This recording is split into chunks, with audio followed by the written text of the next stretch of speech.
Bonjour à tous, bienvenue chez Kali. Alors pour moi il y a plusieurs situations, mais il y a grosso modo une idée qu'on ne sait pas vous cerner. On ne comprend pas qui vous êtes, on ne comprend pas comment vous faites. Vous êtes exceptionnel, hein, clairement ce qui ressort de la séance et du tirage, hein, c'est que de toute façon on voit clairement que vous avez la valeur. Là il n'y a pas de question sur ça, on voit que vous êtes génial, j'allais dire on vous veut dans l'équipe. Ça, j'adore, désolée mais ça me fait rire.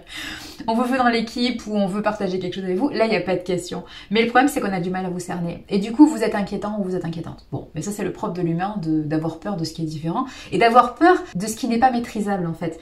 Soyons dans la réalité les amis, tout ce qui ne vous appartient pas, tout ce qui n'est pas vous est hors contrôle en fait.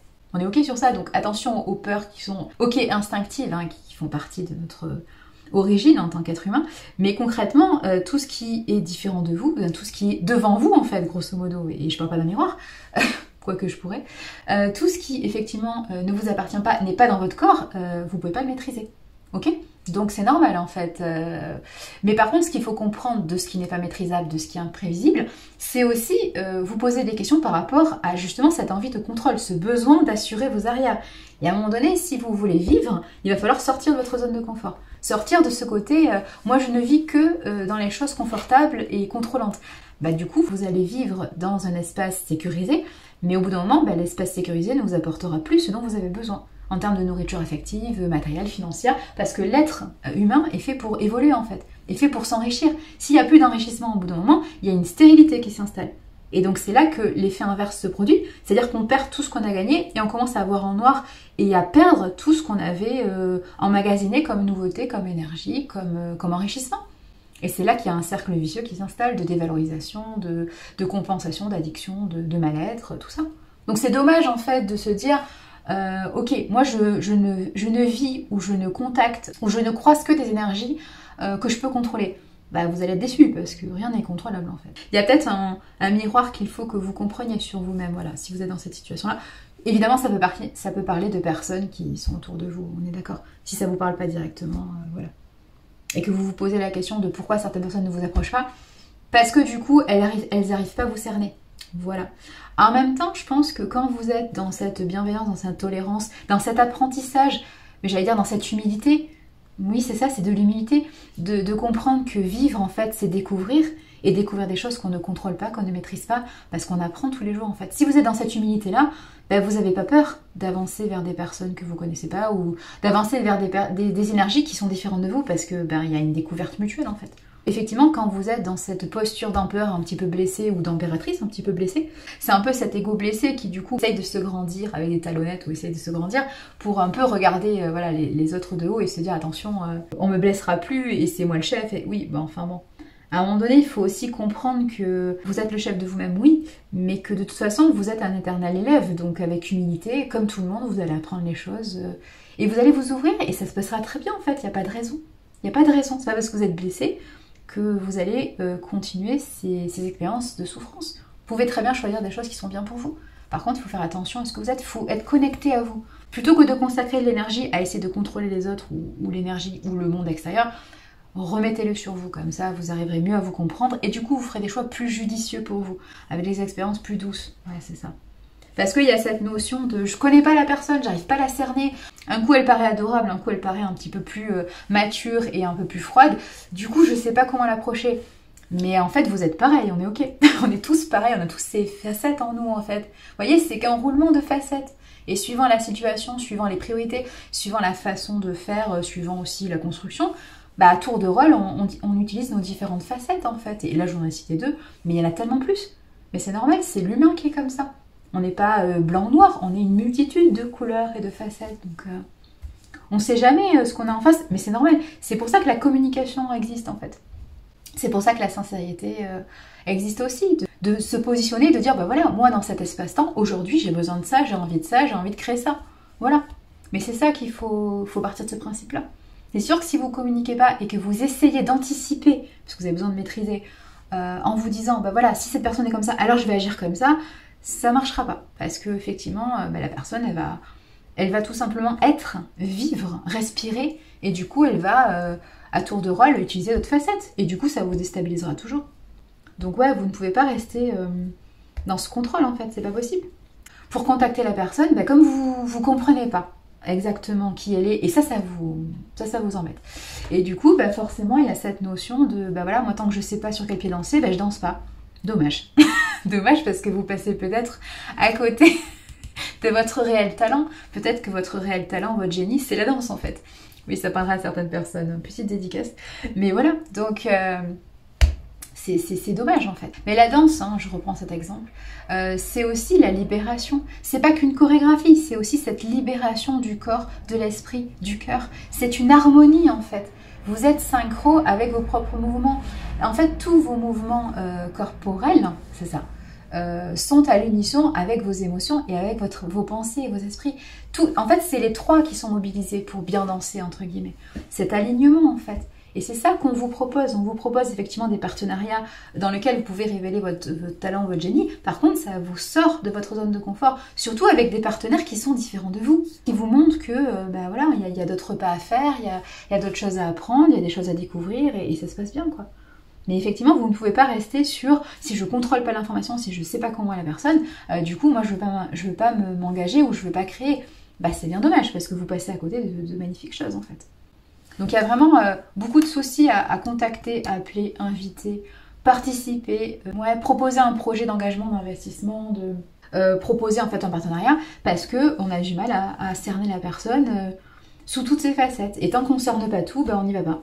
Bah c'est dommage, parce que du coup vous passez à côté de plein de choses. Voilà, tout simplement. Que ce soit une personne ou un projet. Pareil, si c'est un projet, par exemple professionnel, si vous vous dites non mais moi je ne m'investis que si je suis sûre du résultat, bah vous allez attendre longtemps avant de prospérer dans ce projet, parce que vous ne savez pas si ça va marcher. Tant que vous essayez pas, vous ne savez pas. Vous voyez, c'est un peu le serpent qui se prend la queue, et c'est bien dommage, parce que ce serpent, il est pas pour rien. Ce serpent, ça peut être le symbole d'évolution si vous tentez un pas en avant, hors de votre zone de confort, donc ça peut être l'évolution, le serpent, mais ça peut être aussi l'idée avec le serpent de cycles infernal répétitifs qui se suivent, et de répéter toujours les mêmes, non pas erreurs, mais toujours les mêmes énergies, qui fait qu'au bout d'un moment, oui, vous ne retirez pas de ces cycles désagréables ou de ces cycles de souffrance, vous ne retenez pas ce qu'il y a à retenir. C'est qu'à un moment donné, si vous agissez toujours pareil, c'est-à-dire si vous vous posez toujours trop de questions, et notamment cette notion de contrôle, si vous ne la transmutez pas, en fait, vous reproduirez toujours le même cycle souffrant, en fait. Et vous attirerez toujours les mêmes personnes, parce que vous refuserez les personnes qui vous ouvrent à quelque chose de différent, et du coup, vous revivrez toujours, malheureusement, les mêmes circonstances, en fait. Et c'est dommage. Parce que c'est pas ce que vous méritez. Mais je pense qu'il y a un ego, c'est pas un ego mal placé, c'est tout simplement un ego blessé. C'est un ego blessé, du coup il y a ce côté position empereur ou impératrice, mais du coup avec une vision pessimiste des choses, quoi. Il y a cette notion de... Je veux un partenariat, par contre je veux un partenariat qui soit à la hauteur, qui soit à ma hauteur. Et en fait c'est l'ego qui parle, ça c'est l'ego qui parle. Quand on dit je veux un partenariat à ma hauteur, là vraiment je ressens un ego blessé. Il y a ce côté genre la personne doit faire des efforts mais moi j'en fais pas, quoi. Alors oui, mais ça marche pas comme ça les partenariats équilibrés. Et du coup il y a cette double fermeture de moi si je suis pas sûre que la personne elle coopère, elle fait les efforts qu'il faut, moi j'en ferai pas. Alors si vous commencez comme ça, j'ai envie de vous dire, ne vous lancez pas dans ce genre de partenariat ou vous lancez pas dans ces nouvelles activités ou ce nouveau projet. Parce qu'encore une fois, il est question de réciprocité, il est question d'amélioration collective et notamment d'apprentissage collectif. Donc je veux dire, chacun fait des efforts, sinon ça ne fonctionne pas. Vous voyez ce que je veux dire?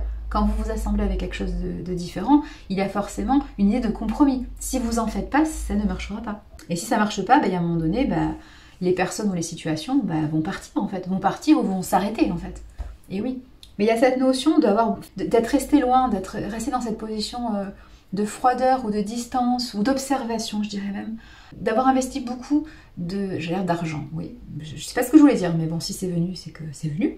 Beaucoup d'argent, beaucoup de temps dans l'observation ou dans l'idée de se renseigner sur quelque chose ou sur quelqu'un et de ne pas être passé à l'acte en fait. Parce qu'on ne comprend pas, enfin c'est surtout qu'on ne maîtrise pas. On comprend très bien qu'il y a plusieurs facettes, mais on ne maîtrise pas. Et on se dit, mais c'est un trop grand risque pour moi. Non, parce que, encore une fois, vous avez peut-être quelque chose à apprendre sur vous en fait. Peut-être que justement cette personne, ce projet, cette situation, cette relation, elle est très différente et elle est sous plusieurs formats et elle vous fait sortir de votre zone de confort parce que peut-être que vous avez des choses à apprendre sur vous et c'est ça qui est important en fait. Il y a peut-être des choses que vous ne comprenez pas chez vous, que vous ne voulez pas voir et qui sont hyper importantes en fait parce que c'est peut-être ça qui vous manque dans votre vie actuellement. C'est peut-être ça que vous n'avez pas encore développé dans votre vie. Donc ça peut être une expérience hyper intéressante pour vous. Mais par contre, il faut un petit peu... sortir de cette position un peu sociale supérieure, ou en tout cas distancée en fait, de je me mêle pas à ça, je veux pas savoir. Par contre je me renseigne, hein. Je me renseigne, j'observe, je traque, je guette, mais ça sert à rien en fait. Ça sert à rien, parce que vous n'aurez jamais des réponses qui satisferont votre peur. Parce que la peur, elle crée des questions qui n'ont pas de sens. Déjà, elle vous submerge hein, au niveau émotionnel, donc elle vous bloque dans votre action et dans votre activité. C'est pour ça que vous passez autant de temps à ne pas agir, on va être clair sur ça. Mais la peur, elle n'a pas vocation à vous faire avancer en fait, il faut bien comprendre ça. Donc effectivement, plus vous vous posez des questions, plus ça reste des freins et des blocages. Donc plus le temps passe et plus ça grandit votre peur. Parce que la peur, elle ne se guérit que quand vous passez à l'acte.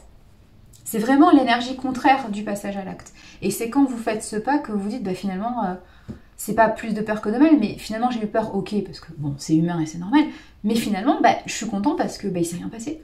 Ou alors, c'est pas quelque chose que j'ai pas pu maîtriser. Mais évidemment, c'est ça qu'il faut comprendre. Il n'y a qu'en passant à l'acte, qu'en confrontant votre mentalisation à la réalité, que vous allez pouvoir vous dire, oui, je prends, non, je prends pas. Mais tant que vous êtes dans le contrôle de l'information, de la situation de la personne, vous ne pouvez pas avancer.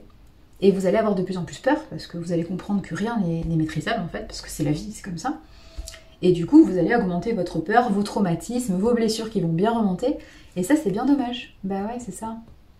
C'est aussi ça l'important, c'est de comprendre ce qu'il y a à comprendre chez vous, plutôt que de vous poser les questions sur les autres. De comprendre les facettes que vous ne voulez pas voir.